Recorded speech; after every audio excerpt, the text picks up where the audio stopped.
the Indiana Fever suffered a disappointing 84-72 defeat against the Las Vegas Aces in what became a difficult contest to witness. Indiana managed to stay competitive through most of the first three quarters before completely falling apart. The officiating cannot be blamed for this outcome, as the foul shot disparity actually favored the Fever throughout most of the contest. Initially, Las Vegas held only a modest lead while attempting merely 6 free throws compared to Indiana's 20. The statistics became distorted during the final minutes when the Fever resorted to intentional fouling, sending the Aces to the charity stripe repeatedly to prolong the game unnecessarily. Lexi Hull emerged as the standout performer for Indiana, delivering an exceptional two-way display. The professional league. Like, y'all supposed to come in and already know how to shoot free throws, bro. I mean, you learn how to shoot free throws in high school, bro. I mean, golly, dog. Just the sheer amount of free throws that was missed was ridiculous in this matchup. And I mean, they're shooting from the field. There was 25 of 72 from the field, bro. They only made 7 of 23 from 3, bruh. I mean, my goodness, guys.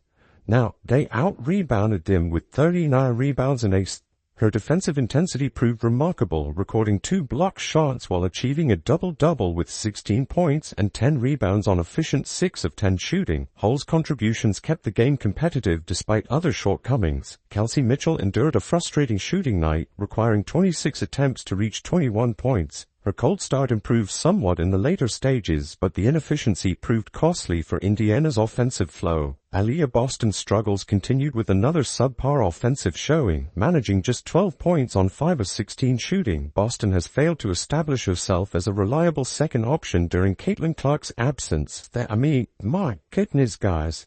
Now, they out-rebounded them with 39 rebounds and they still lost the game. They're still going to lose the game. They had 39 rebounds, 16 offensive rebounds,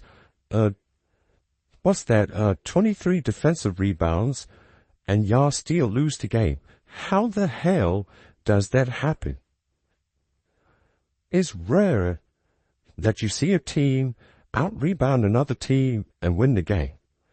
I mean, and lose the game, because that is exactly what just happened to these consistent single-digit and low double-digit scoring performances raise serious questions about her role and effectiveness. Odyssey Sims provided virtually nothing in 18 minutes of action, missing all 7 field goal attempts for only 2 points. Her extended playing time proved counterproductive given the lack of production. Meanwhile, Natasha Howard, expected to provide offensive firepower after her off-season signing, remained invisible and ineffective once again. The defeat becomes even more frustrating considering Aja Wilson's poor shooting performance for Las Vegas. Wilson connected on just 6 of 20 attempts, yet the Aces still managed a comfortable 12-point victory on Indiana's home court. Such opportunities cannot be wasted, especially in playoff basketball. Melissa Smith continued her dominant performances against her former team, tallying 16 points on an efficient 8 of 13 shooting while swatting 4 shots. Her presence in the paint caused major problems for Indiana's offense and defense. Jackie Young complemented Smith perfectly, scoring 25 points on outstanding 9 of 14 shooting. During the pregame ceremonies, Indiana demonstrated their connection to the fan base by appearing on court for the national anthem, while Las Vegas remained absent from the court. This gesture reinforced Indiana's status as the league's most popular franchise, particularly with Clark leading the way.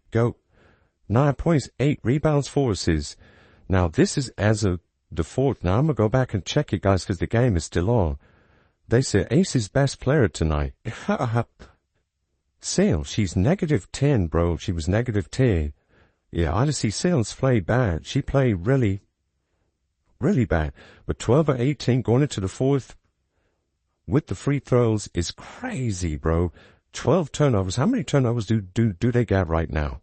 How many turnovers do they get right now, bro? Hull deserves significant recognition and compensation after carrying the team through 2 consecutive games despite dealing with back issues. Her impact has been the primary reason these contests remain competitive rather than turning into blowouts. The defensive intensity that Hull displayed included spectacular block shots that energized the crowd and teammates. At halftime, her stat line showed 10 points, 7 rebounds, 2 assists, 2 steals, and 1 block on 4 of 7 shooting, exemplifying complete basketball performance. However, the overall offensive execution remains deeply concerning. Failing to reach 20 points in 3 or 4 quarters represents unacceptable production at this level of competition. Despite constant praise for head coach Stephanie White's defensive schemes, the offensive system continues to underperform significantly. The scoring totals and overall offensive flows suggest major systemic issues that need immediate addressing. While defensive improvements receive attention, the lack of consistent offensive production undermines any defensive gains made throughout the season. Looking ahead, Sunday's contest becomes absolutely critical for Indiana's playoff survival. The elimination scenario creates a must-win situation that will test the team's character and coaching adjustments. Failure to respond will end their postseason run immediately. Perhaps most troubling is allowing a former player like Smith to dominate consecutive playoff games. Her departure from Indiana now looks like a major organizational mistake, as she continues punishing her former teammates when it matters most. The coaching staff's inability. The recent matchup between Indiana Fever and Las Vegas Aces turned into a disappointing affair for Fever supporters. What started as a competitive contest quickly shifted when the Aces accelerated their pace and left Indiana struggling to keep up. The Fever's inability to convert crucial free throws became a defining factor in their downfall. Despite claims of unfavorable officiating, the statistics tell a different story. Indiana received 21 foul calls and attempted 21 free throws, converting only 13. When I first pulled this up, the Aces were up by I think 12 or 14, and they had only taken 6 foul shots all night long, and at the time, the Fever had taken 20 already. There was a massive disparity in favor of the Indiana Fever tonight when it came to foul shots. So, man, it was a tough game to watch. 84-72. Lexi Holt. Kelsey Mitchell's struggles from the charity stripe were particularly glaring. The team's poor free throw execution raised questions about their practice routines and preparation under Stephanie White's guidance. Professional players should master basic fundamentals like free throw shooting during their development years. The volume of missed opportunities from the line was staggering throughout this contest. Indiana's field goal performance was equally concerning, hitting just 25 of 72 attempts overall and managing only 7 3-pointers on 23 attempts. It was a tough game to watch. 84-72. Lexi Hall, folks. She showed up, and she showed up big. Real big. For the Indiana Fever, her defense was unbelievable. She had 2 block shots tonight. She had a double-double. 16 points, 10 rebounds, 6 of 10 from the field. Kelsey Mitchell was pretty cold for most of the game. She shot a little better later on, ended up scoring 21 points, but it took 26 shots. Remarkably, the Fever dominated the boards with 39 total rebounds, including 16 offensive rebounds and 23 defensive rebounds, yet still suffered defeat. Teams that control the glass typically have significant advantages, making this loss even more puzzling. Such rebounding dominance usually translates to victories, but Indiana couldn't capitalize on their second-chance opportunities. The defeat was particularly frustrating given expectations for this matchup. Many anticipated a stronger showing from Indiana in what appeared to be a winnable situation. 26 shots to get there. Aaliyah Boston, guys, she was straight crap in this game. She has not been good in a while. I know a lot of people are trying to celebrate her and Asia Wilson's shooting and defense. Whatever. She was horrible on offense. She's been bad on offense for quite some time. 5 of 16 for 12 points. You cannot. Social media commentary highlighted the disappointing nature of this performance, with critics noting the lackluster effort across multiple statistical categories. Asia Wilson managed only modest numbers with 9 points, 8 rebounds, and 4 assists through 3 quarters. Her impact remained limited throughout the contest. Meanwhile, Odyssey Sims struggled significantly, posting a -10 rating and contributing to the team's overall poor execution. Turnovers plagued Indiana throughout the game, with 15 total giveaways hampering their offensive efficiency. The combination of poor shooting, missed free throws, and careless ball handling created an insurmountable deficit against a quality opponent like Las Vegas. The final score reflected the one-sided nature of the contest, 84-72 in favor of the Aces. Nissa Smith led the way for Las Vegas with 16 points in 33 minutes of action. A'ja Wilson's modest 13 points, 4 assists and 8 rebounds failed to reach double-double status. Jackie Young exploded for 25 points with 4 rebounds and 5 assists, leading a balanced scoring attack that featured 5 players in double figures. It's 2 points. Natasha Howard, I don't know what she's doing. She was supposed to be an offensive force, one of the big signings in the off-season. She's been benign for quite some time. I mean, this team is short-handed, offensively short-handed, and Natasha Howard's not doing anything.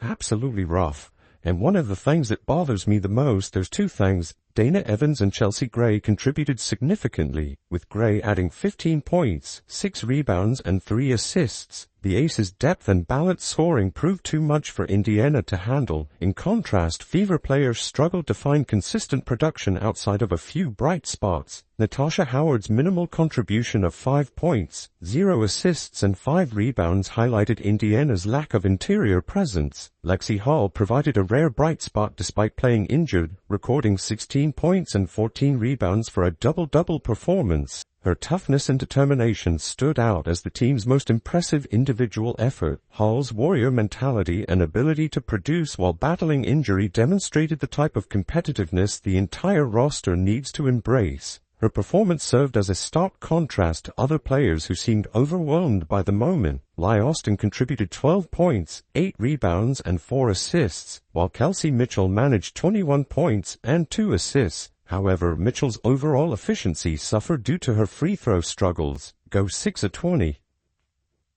Nalissa Smith schooled the Indiana Fever again. 4 block shots, 16 points, 8 of 13 from the field. Jackie Young, 9 of 14, 25 points. Man. Good grief. Let's start right here. Andy Formel caught this. I thought this was pretty cool. This is the Indiana Fever, America's team. Odyssey Sims' poor showing continued with 2 points, 2 rebounds, and 4 turnovers, raising questions about her point guard capabilities.